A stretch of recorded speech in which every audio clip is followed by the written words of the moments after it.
Bienvenidos amigos, estamos transmitiendo desde el canal de la ansiedad me tiene miedo y hoy día para hablar acerca de qué es lo que ocurre en tu cerebro cuando experimentas ansiedad. Me han oído decir en videos previos que la teoría acerca del desequilibrio químico en el cerebro que puede ser aliviado con medicación, les dije que no tenía un sustento científico como tal, que no había suficientes estudios para avalar esa teoría y que de hecho había sido desestimada por la ciencia. Y hasta ahora así es. Sin embargo, esto no quiere decir que la ansiedad no esté afectando la función de nuestro cerebro. Yo digo que nuestras emociones tienen un impacto sobre nuestra biología. Sí es cierto, nuestra biología puede ponernos en estados emocionales alterados. Claro, si he sufrido una herida, si estoy enfermo, puedo sentir el rebote a nivel emocional. Pero siento que la mayor parte del tiempo son nuestras emociones las que al impactarnos incluso cambian la manera como funciona el cerebro, cómo funcionan nuestros órganos, nuestra fisiología se altera. Entonces por eso el día de hoy queremos hablar acerca de qué es lo que ocurre con el cerebro cuando estamos pasando por trastorno de ansiedad. Así que abróchense los cinturones para que puedan comprender muy bien esto.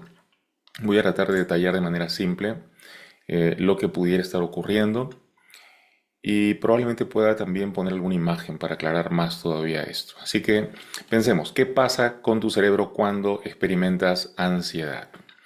A ver, cuando hablamos de ansiedad y cerebro, tenemos que decir que hay un componente enorme emocional en la ansiedad. De hecho, la ansiedad, les he dicho, es una emoción. Es la emoción que se desata cuando percibes peligro, cuando te sientes frente a una amenaza. Pero también la ansiedad se expresa, obviamente, como una biología agitada. Si tu cuerpo en ese momento se prepara para el ataque, o sea, una vez que se ha detonado la respuesta de estrés debido al miedo que sientes, tu cuerpo ya no funciona de manera habitual, sino que se agita para tratar de salvar tu vida. Y obviamente al agitarse tu biología, tu cerebro empieza a mandar señales diferentes. No estamos en condiciones de lo habitual, no estamos en la zona de confort, está pasando algo que nos está sacando de esa zona cómoda y nos está poniendo en una percepción de peligro o amenaza. Entonces, obviamente el cerebro tiene que funcionar de manera distinta frente a esto. A ver, preguntémonos, ¿sabías tú que tu cerebro reacciona a la ansiedad como si estuvieras frente a un peligro real? A estas alturas debería ser evidente, si es que han visto los videos previos de nuestro canal, pero si no, es totalmente válido preguntárselo. ¿Sabías tú que tu cerebro está reaccionando con ansiedad como si tú estuvieras frente a un peligro real? ¿Por qué? Porque la ansiedad es la respuesta natural y sana frente a un peligro. Pero tu ansiedad patológica no lo es, porque tú estás respondiendo a un peligro que no existe, a una exageración, a una amplificación, a la mala interpretación de un estímulo. Entonces, ahí tenemos una ansiedad sana que responde a un peligro real y una ansiedad patológica que en realidad es una distorsión. A ver, una emoción como la ansiedad sana se eleva cuando el estímulo está presente, cuando el ataque está allí. Y una vez que el ataque ha pasado, esa respuesta de estrés se apaga y la ansiedad sana desaparece. Cuando se trata de ansiedad patológica, tú te agitas por algo que no existe, algo que imaginas, algo que anticipas, o una mala interpretación o una exageración frente a un estímulo que no es una amenaza real. Y te agitas de manera tal que no importa si el estímulo está o no está, porque si tú te lo imaginas, entonces continúa la activación en ti, la agitación. Y entonces lo que debería pasar cuando el estímulo se ha ido, para ti en cambio se queda presente y crónico. Eso es ansiedad patológica. Lo patológico es lo enfermo. Así que vamos a decir que tu emoción se enfermó. Y se enfermó de tal manera que ha impactado tu biología. Y ahora tu cuerpo no está funcionando de la manera habitual, sino que está súper agitado, súper alerta, tratando de hacer lo posible para salvar tu vida porque le has dado una percepción de peligro y cree que estás en peligro. Entonces, ¿qué áreas del cerebro se activan cuando tú experimentas ansiedad? La amígdala primero. Sí, la amígdala es el centro de las emociones y por ende, en este caso sería el centro del miedo. Si tú sientes ansiedad, sientes miedo. La gente puede rebatir esto y decir, no, yo no siento miedo, a mí solamente me molesta. Bueno, esa percepción de molestia que tienes, que es tenaz y que te hace pensar cuándo se irá esto, eso es miedo de que no se vaya.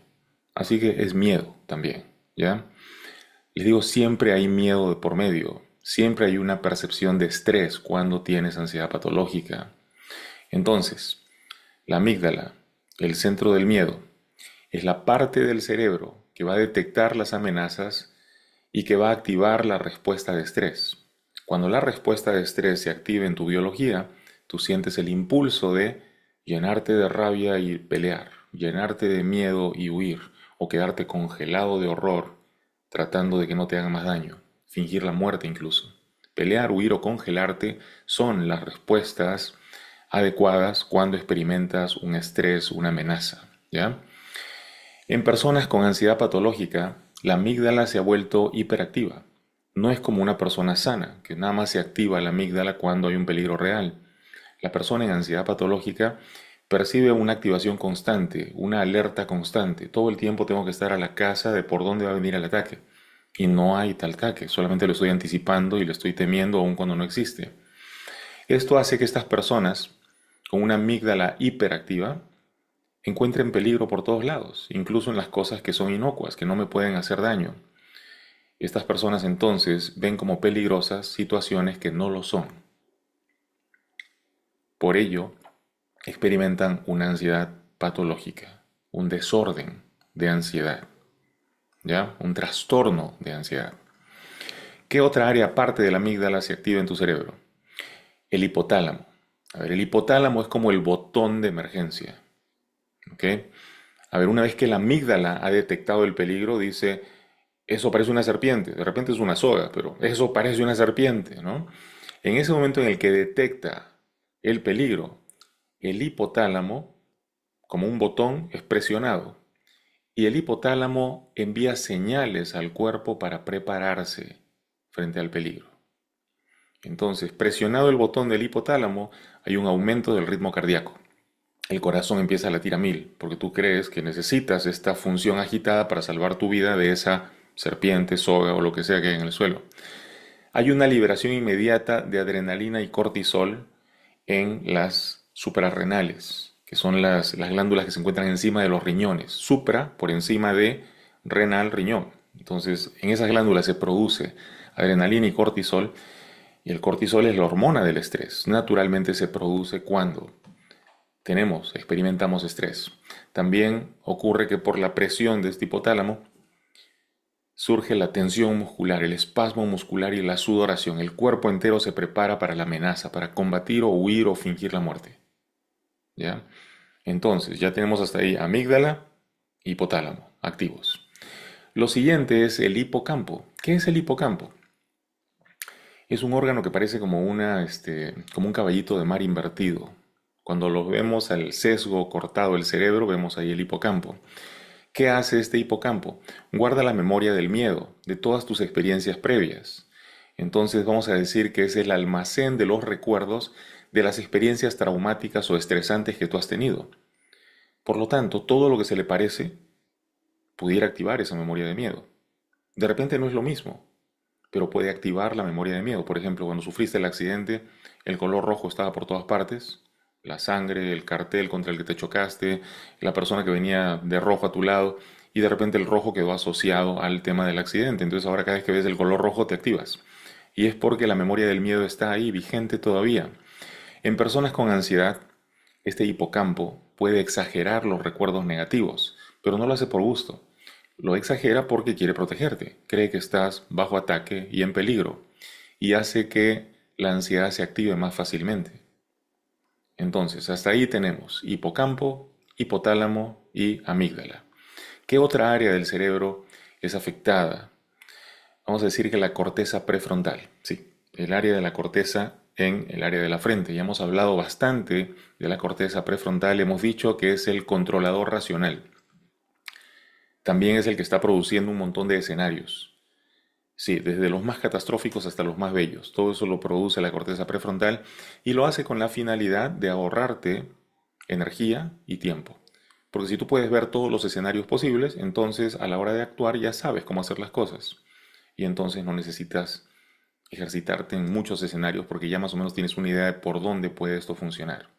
Esa era la finalidad de desarrollar esto en nuestra evolución. No todos los animales tienen una corteza prefrontal como la nuestra. Y de hecho, si observan a nuestros ancestros, unos 200.000 años atrás, se van a dar cuenta que la frente se iba para atrás. O sea, a partir de la ceja, la frente casi era inexistente. Parecíamos más a la cabeza de un gorila o un orangután que a la cabeza de un humano actual. Bueno, quizás un poco más atrás en el tiempo. Entonces, ¿qué pasa con la corteza prefrontal?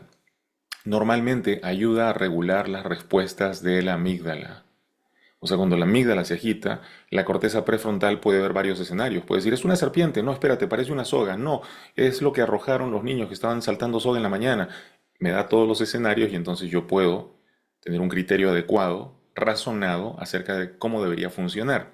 Entonces es casi una retroalimentación al cerebro límbico y a la amígdala. Es como decirle, te asustaste, pero mira, puede ser esto, esto, esto y esto. Entonces, normalmente la corteza prefrontal ayuda a regular las respuestas de la amígdala. En ansiedad crónica, digamos que esta área de la corteza frontal ha perdido eficacia, por lo que es más difícil razonar y calmarte. Y en ese caso estás cediendo frente al cerebro límbico. Es como si la amígdala tomara las decisiones, en lugar de que la parte más racional en nosotros lo hiciera.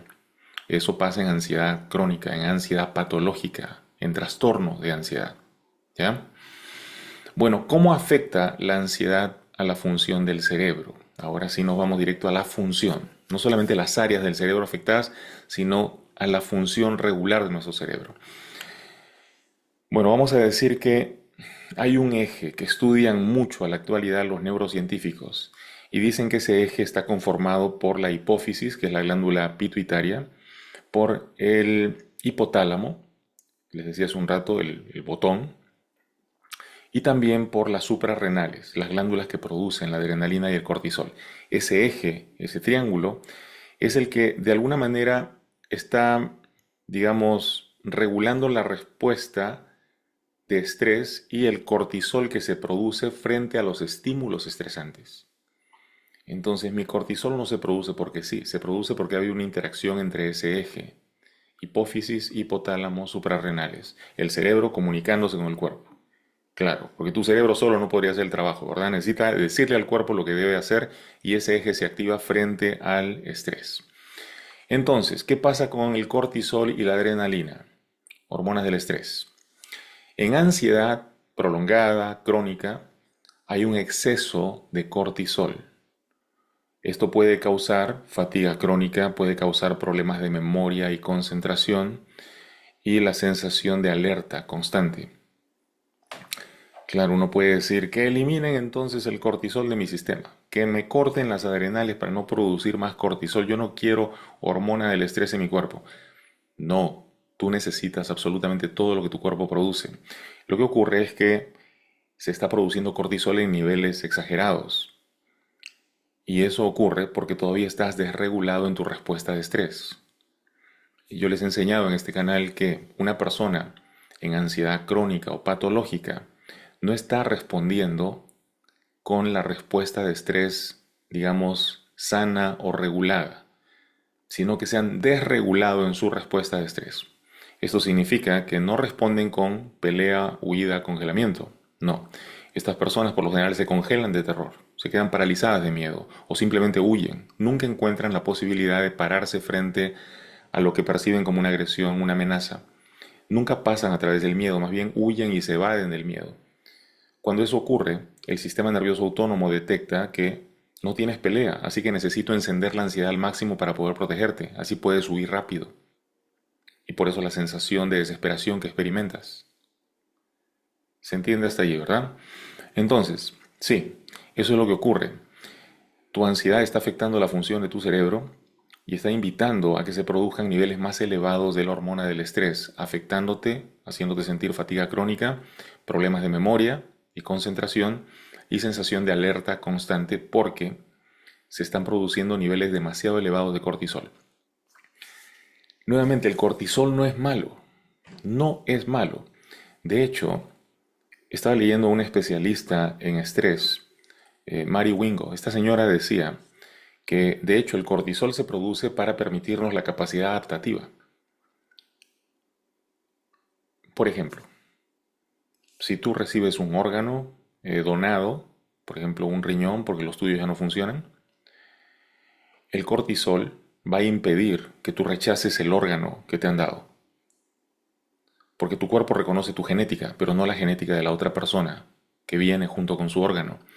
Tu cuerpo va a tener la tendencia a rechazar el órgano. El cortisol permite adaptabilidad, te adaptas al nuevo órgano. Bueno, así como te permite adaptarte al nuevo órgano, el cortisol está ahí produciéndose en cantidad para adaptarte a la situación. Esto se siente como que me está atacando, pero yo me puedo modular, me puedo mimetizar con lo que está pasando, me puedo modificar a mí mismo y generar un yo más fuerte, más grande en el proceso de interactuar con eso que parece que me está atacando.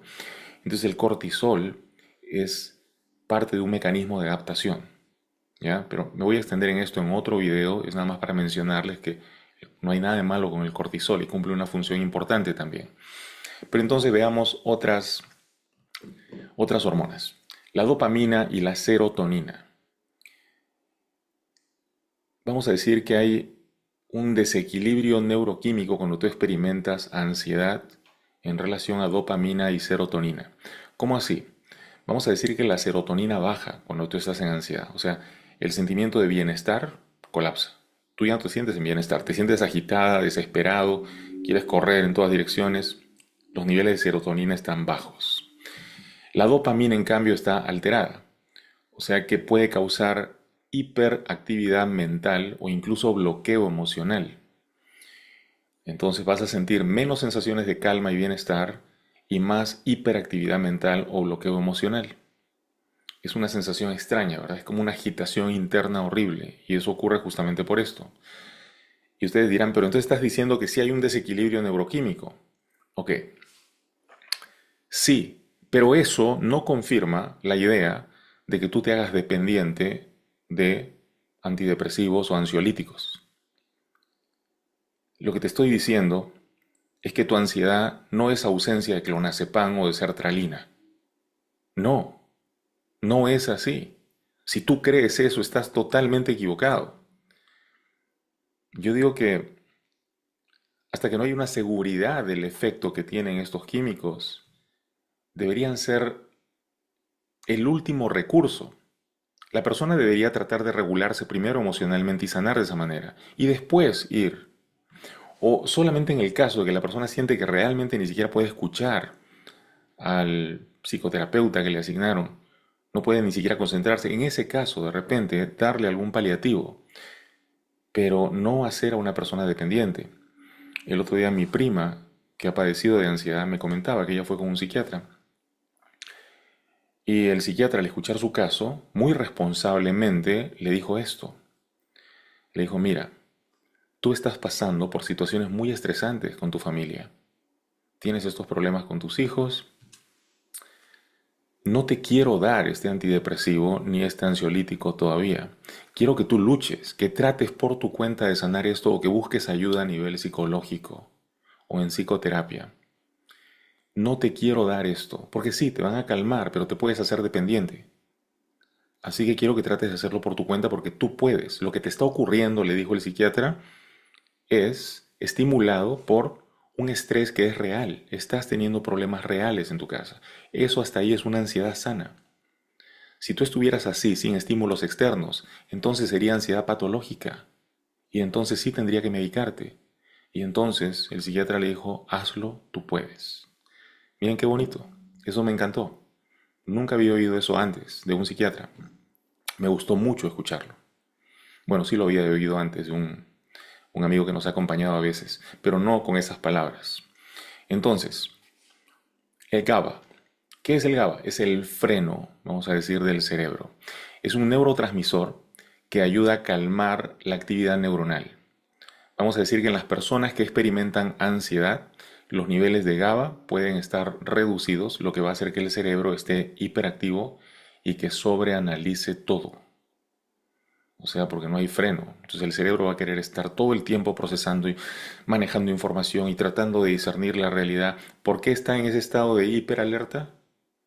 Porque yo todavía estoy en el estado emocional en el que le informo a mi cerebro que soy débil. Entonces el cerebro se desespera y junto con el sistema nervioso autónomo dice, no te preocupes, vamos a subir la ansiedad, te vas a poner hiperactivo, vas a estar sobreanalizándolo todo. Entonces, obviamente, entonces ustedes dirán, claro, entonces yo tengo que tomar el precursor del GABA para que mi cuerpo empiece a producirlo en exceso. Tu cuerpo puede producirlo por su cuenta, sin necesidad de ningún estimulante externo, cuando tú te corriges a nivel emocional. Ese es el énfasis que nosotros debemos hacer a través de nuestro canal, que tú sepas que el poder está en ti, que de verdad trabajándote a nivel psicoemocional, modulando y aprendiendo a coexistir en armonía con todo tipo de emociones, tú vas a encontrar salud y balance otra vez. No tienes que depender de situaciones externas para poder llegar al balance, porque si no vas a depender toda tu vida de cosas externas. Y eso suena como adicción, ¿verdad? Bien, entonces, digamos que tú te has desequilibrado en el cortisol, en la adrenalina, la dopamina, la serotonina y el GABA. Digamos que tu hipocampo, tu amígdala, tu hipotálamo y tu corteza prefrontal ya se desequilibraron. ¿Qué es lo que pasa? ¿Cómo se manifiestan estos cambios? ¿Cómo se sienten? Bueno, físicamente se sienten como taquicardia, tensión muscular, mareos, dificultad para respirar. Cognitivamente, a nivel de cómo te manejas con tu pensamiento, catastrofismo, te la pasas pensando cosas horribles, hay una sensación de pérdida de control, y eso a mí se me hace más emocional, y olvidos frecuentes y dificultad para concentrarte. Cuando la gente me dice entonces, ¿puedo perder la memoria? No, no vas a perder la memoria, pero sí vas a estar con olvidos constantes. ¿Por qué? Porque la misma área que tú usas para ponerte ansioso es el área que te permite asimilar memorias y sostenerlas y acceder a ellas. Pero como ahora estás usando esa área para enfocarte solamente en las memorias negativas, entonces ¿cómo pudieras tú recordar lo positivo? ¿Sí me entiendes? Y por eso cuando sanas de ansiedad, esa área de tu cerebro empieza ahora a devolverte las memorias de lo que antes no era prioridad. Cuando estabas asustado, la prioridad era recordar lo feo. Ahora que estás relajado, puedes recordar todo. Lo bonito, lo feo, lo mediano, todo. ¿Ya? Sánate, sánate y todo va a volver al balance. Emocionalmente, ¿qué es lo que se afecta? Bueno, las personas ansiosas experimentan irritabilidad, miedo constante, sin una razón aparente, ¿verdad? Sensaciones de estar desconectado del presente, irrealidad, despersonalización, desrealización. Todo eso puede ser parte de todos los cambios que hemos visto en el cerebro como consecuencia de agitarme con ansiedad. ¿Cómo reducir la ansiedad y llevarla de estar en patología, en ansiedad crónica, a una ansiedad sana?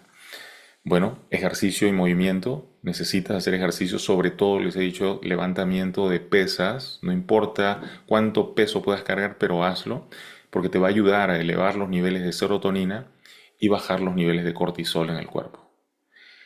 De 20 a 30 minutos de actividad física diaria pueden ayudarte a reducir lo que has estado experimentando como ansiedad patológica. Ya les he dicho que respiración es importante. Activa tu sistema nervioso parasimpático a la hora de respirar como les he enseñado. 1, 2, 1, 2, 3, 4. La respiración es la manera como accedemos directamente a lo que estamos experimentando para bajarle un poco las revoluciones. Y eso obviamente, al sentir la calma de exhalar 4, inhalando 2, estoy diciéndole a mi amígdala, estamos seguros, no estamos en peligro, todo está bien. Y la amígdala se calma. Literalmente, la amígdala puede sentir tu respiración y calmarse. Entonces, también pueden usar técnicas de visualización, obviamente, desde la imaginería que hemos compartido en este canal hasta técnicas como el REM Healing también los puede ayudar con esto. Es como simular una nueva realidad donde el peligro ya no existe. Ser capaz de ver el futuro positivo hacia el que voy y no el futuro negativo que antes mi mente agitada me pintaba. Obviamente les he dicho que la alimentación es importante.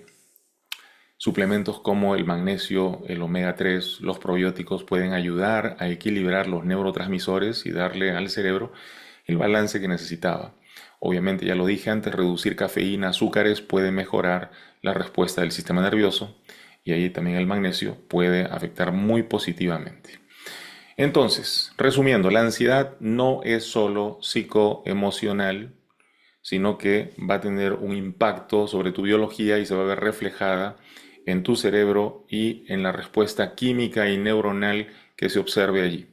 Mensaje importante para ustedes. Si entienden cómo funciona el cerebro, entonces pueden entrenarlo para reducir la ansiedad.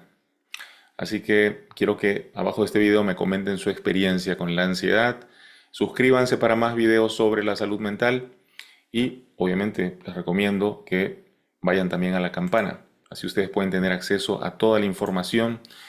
Quiero compartirles una imagen acá, a ver si podemos verla. Miren, aquí está la hipófisis. También le dicen pituitaria. Parece como una gotita, ¿verdad? Como una prolongación saliendo aquí en la parte de abajo. Aquí está la amígdala a su lado. Miren lo cerca que están. Díganme si no se van a agitar juntas. Aquí está el hipotálamo, esta región de acá.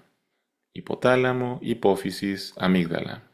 Y aquí está el hipocampo, esta área que parece como un caballito de mar invertido. Toda esta área dentro del área violeta es lo que llaman el cerebro límbico, el cerebro emocional. Toda esta área externa es lo que llaman la corteza cerebral, así como la corteza de un árbol, la parte más externa. Aquí están nuestros sentidos, ¿no? La vista, el lenguaje. Aquí está en la corteza prefrontal el procesamiento de todos esos escenarios futuros. Aquí está la corteza visual en la zona de atrás, la zona occipital. Y todo esto de acá hacia abajo es el tallo cerebral, que es lo que llamamos también el cerebro reptiliano, es lo que compartimos con los reptiles. Solamente para que vean la cercanía que tienen hipotálamo, hipófisis. Y de estas áreas que parecen tan pequeñas, hacia abajo, las suprarrenales encima de los riñones, es el eje que nos detona en la respuesta de estrés. Así que ese es tu cerebro, así es como está trabajando en ansiedad y esas son las cosas que puedes hacer para corregir su función. Pero sobre todo les digo, trabajen a nivel emocional. Por Dios, esa es la clave. Acuérdate de que tu ansiedad es, por encima de todo, una emoción. Y las emociones deberían ser pasajeras, deberían durar poco. Yo digo que son como olas que se elevan y caen cuando están sanas. Cuando tú, por tu manera de interactuar con el mundo, por tu resistencia a las experiencias, ves que llega la ola de la emoción, tú tratas de taparla, de refrenarla y solo consigues reprimir la emoción. Y la represión emocional conduce a trastorno de ansiedad y desórdenes mentales. Así que, por Dios, ejercítate en aprender a modular tus emociones. Trabájalo. Hay un montón de videos en este canal que te enseñan cómo hacerlo. Así que te agradezco, déjame tu like en este video si te gustó y te suscribes al canal. Te suscribes al canal porque pues yo no te puedo buscar a ti y el canal va a estar siempre ahí presente para lo que quieras consultar. Coloca en el buscador una vez que te has suscrito el tema que te interesa, nervio vago por ejemplo, y te van a salir todos los videos de nervio vago. Síntomas, te salen todos los videos de síntomas. Un abrazo para todos, se cuidan, hasta la próxima, nos vemos, chao.